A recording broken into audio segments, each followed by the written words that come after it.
Muito obrigado, senhores jornalistas.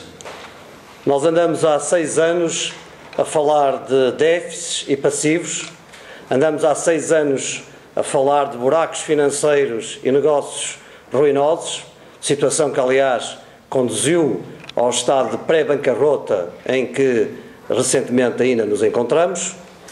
Mas há uma pergunta que nunca é feita e que é uma pergunta que nunca, sobretudo, tem resposta. É: onde está esse dinheiro? Onde foi aplicado esse dinheiro? Onde está o dinheiro dos passivos, dos déficits, dos buracos financeiros, dos negócios ruinosos? É o dinheiro de todos nós, dos contribuintes, dos portugueses, que merece uma resposta, e essa resposta só pode ser dada por José Sócrates, que tem essa responsabilidade, deve também neste momento prestar contas ao país e de responder onde está esse dinheiro. Isto vem a propósito das recentes notícias, de 2 recentes notícias, mais 2, que dão conta da preocupação dos portugueses quanto à gestão dos dinheiros públicos. Falo do SUS, falo das SCUTs. O SUS, que é o Serviço de Utilização Comum dos Hospitais, como sabem, e das SCUTs tem a ver com a renegociação em relação às concessionárias dos termos em que essa concessão é feita. Quanto aos SUS, eu recordo que foram criados para reduzir os custos na saúde e foram reestruturados há 2 anos para dar ainda mais eficiência a essa redução nos custos da saúde. Pois bem, 2 anos depois, qual é o resultado? Mais gastos, mais 139 milhões de euros. Repito, 2 anos depois, os gastos foram de mais 139 milhões de euros. E a pergunta que se tem que colocar é: onde foram gastos? Para onde foi esse dinheiro? O engenheiro José Sócrates, que anda sempre a falar no Estado Social, que anda sempre a falar que o PSD quer acabar com o Estado Social, quer acabar com o Serviço Nacional de Saúde, e isso só acaba se não houver financiamento, se não houver condições para o assegurar. Pois bem, são situações deste género que põem em causa o financiamento do Serviço Nacional de Saúde, que é uma má gestão dos dinheiros públicos. Pois é esta pergunta só o engenheiro Sócrates pode responder, porque é este gasto que põe em causa o Serviço Nacional de Saúde, põe em causa o financiamento para o Estado Social. É isto que dá cabo do Estado Social. Mas também, quanto às SCUTs, eu recordo que a introdução das portagens foi feita precisamente para haver possibilidade de pagar aquilo que tem a ver com uma forma de as fazer que nós censuramos há 12 anos e que é da responsabilidade do Partido Socialista. Pois bem, o que seria normal é que da renegociação desses contratos resultasse precisamente uma situação mais favorável para os portugueses e não mais ruinosa. O que é que aconteceu com essa renegociação? A nosso ver, um resultado absurdo. A dívida, que era às concessionárias de 178 milhões de euros, aumentou para 10 mil milhões de euros. Repito, para 10 mil milhões de euros, 58 vezes mais. O que é que vai acontecer? É que cada português, com esta renegociação magnífica que o Governo fez, vai ter que pagar 1.000 euros. Cada português vai ter que pagar 1.000 euros. A pergunta que se coloca é: porquê? Porquê é que de uma renegociação, de uma necessidade de se fazer um reajustamento que permitisse que se pagasse esta infraestrutura, resulta um agravamento, uma dívida acrescida e uma situação, como já foi qualificada, de mais ruinosa? Nenhuma autoestrada do mundo, e acho que isto é qualquer português medianamente sensato e atento, não será difícil tirar a mesma conclusão. Nenhuma autoestrada no mundo, em nenhuma parte do mundo, seguramente é tão cara e traz tantos encargos para os habitantes do respectivo país como esta que resulta das negociações, da renegociação por parte do Governo dos termos das concessões. Mais ainda, o Tribunal de Contas parece não ter tido acesso a toda a informação necessária para poder emitir os seus pareceres. E a pergunta que se deve colocar é porquê que esconderam ao Tribunal de Contas os dados necessários para que ele se pudesse pronunciar. O que é que está por trás destas situações? Portugal vive um momento difícil. Obriga a muito rigor, obriga a muita transparência, obriga, sobretudo, também a dar muita confiança aos portugueses. José Sócrates não pode fugir à responsabilidade de responder a estas perguntas. O PSD quer ter resposta a estas perguntas. José Sócrates não pode agora fazer como habitualmente, que é dizer que a culpa desta situação se deve à chanceler Merkel, aos mercados internacionais, aos credores internacionais ou, pasme-se, ao PSD. José Sócrates deve uma explicação aos portugueses no que diz respeito a estas mais duas situações graves de preocupação quanto à forma de gastar o dinheiro público. A dimensão do problema obriga a que seja ele próprio, que não se esconda por trás de um qualquer secretário de Estado ou ministro e muito menos de um qualquer porta-voz de serviço do Partido Socialista. Seria, se isso acontecesse, mais uma falta grave de respeito a todos os portugueses.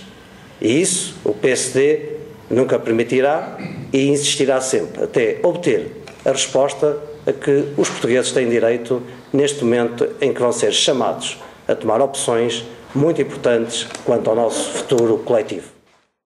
Nós esperamos que seja o Sr. Primeiro-Ministro. A situação é de tal maneira grave em termos de denúncia pública que o que se espera é que o Sr. Primeiro-Ministro esclareça os portugueses quanto à razoabilidade dessa denúncia pública, porque ela é feita num espaço público, é feita com repercussão muito séria na comunicação social, é feita numa dimensão que obriga a que o Primeiro-Ministro venha explicar essa situação, explicar a razão de essa realidade ser a que é. Obriga a isso. Ele é que tem de explicar. Ele é que é o Primeiro-Ministro. Ele é que deve prestar as contas aos portugueses também neste momento. O Primeiro-Ministro, o engenheiro José Sócrates, tem de prestar contas aos portugueses da sua gestão. E ele é sempre muito pródigo a fazer desmentidos quando lhe convém, a esconder-se atrás de secretários de Estado e ministros quando as notícias são menos boas e de aparecer só para as boas novas. Pois agora tem uma boa oportunidade de mostrar ao país que tem a coragem de explicar com total transparência aquilo que se passa em relação a esta matéria, porque é uma matéria que preocupa os portugueses quanto à boa gestão dos dinheiros públicos. Repito, as portagens foram introduzidas para facilitar o pagamento. A conclusão das negociações é um agravamento da dívida desta ordem de grandeza. Se assim não for, o Sr. Primeiro-Ministro, o Sr. engenheiro José Sócrates, que venha explicar aos portugueses, porque é ele que pode dar essa explicação. São dados que vieram ao conhecimento público e com base nesses dados que vieram ao conhecimento público, que são suficientemente graves para causar preocupação aos portugueses, nós, como porta-vozes dos portugueses, no momento, aliás, em que é fundamental que estas situações sejam cabalmente esclarecidas para que, quando forem votar, não haja dúvidas quanto à qualidade, à competência da gestão dos dinheiros públicos, pois o Primeiro-Ministro, se não se preocupa, se o engenheiro Sócrates não está preocupado com o facto desta dimensão de notícia que corre e que claramente é referenciada na comunicação social e se não acha necessário prestar qualquer esclarecimento, é grave. É grave porque é suficientemente importante, foi matéria muito discutida, foi matéria polémica esta das escutes, da renegociação com as concessionárias, de montantes envolvidos, de todo aquilo que resulta, inclusive das relações negociais que envolve Estado e concessionários. Tudo isto obriga a transparência, obriga a que haja rigor e obriga a que os portugueses não tenham dúvidas. E eu não vejo qual é o problema do Primeiro-Ministro, do engenheiro Sócrates, vir explicar tranquilamente aos portugueses o que é que se passa com esta matéria. Não vejo. É que nem sequer percebo porque é que há qualquer problema do engenheiro Sócrates explicar esta matéria, se ela é objeto de preocupação na comunicação social, nos opinion makers e em todos os portugueses. Não, estou-me a basear na notícia pública que é transmitida e nessa base é que eu digo que se essa notícia pública dá nota de que não foi disponibilizada toda essa informação que era necessária para a emissão de um parecer com todos os elementos, eu pergunto, se assim for, o que é que leva a esconder esses elementos? Tão simples quanto isso. Eu não tenho informação, repare, eu não tenho informação por porta lateral, eu não tenho nenhuma informação para além daquela que é a preocupação de um português comum. Os partidos políticos são isso, são a expressão do senso do português comum. E é evidente, quando é colocado no patamar público um problema como desta natureza, com esta dimensão e com estas consequências e com estas responsabilidades que virão para um próximo governo, é natural que um partido político concorrente às eleições peça ao engenheiro José Sócrates, que é aquele que é hoje o responsável primeiro pela gestão dos destinos do país, que esclareça. E não é uma surpresa, porque isto significa duas coisas. Primeiro, que as políticas que foram sempre seguidas pelos governos do Partido Socialista conduziram precisamente a este resultado. Significa que a política que deve ser perseguida, que o PSD sempre defendeu, de aposta nas empresas, nas pequenas e médias empresas, dar condições para elas serem competitivas, terem condições de exportarem, etc., etc., etc., que foi sempre recusado pelo Partido Socialista e pelo engenheiro Sócrates, tem este resultado. Porque só se gera emprego se a economia estiver com capacidade competitiva e as empresas também. Mas também tem outro significado mais próximo. Todos se lembram da Troika ter dito que o atraso na ajuda externa que o Primeiro-Ministro e o engenheiro José Sócrates devia ter pedido antes do que pediu, do momento em que pediu, teria resultados também no que diz respeito ao aumento da taxa de desemprego.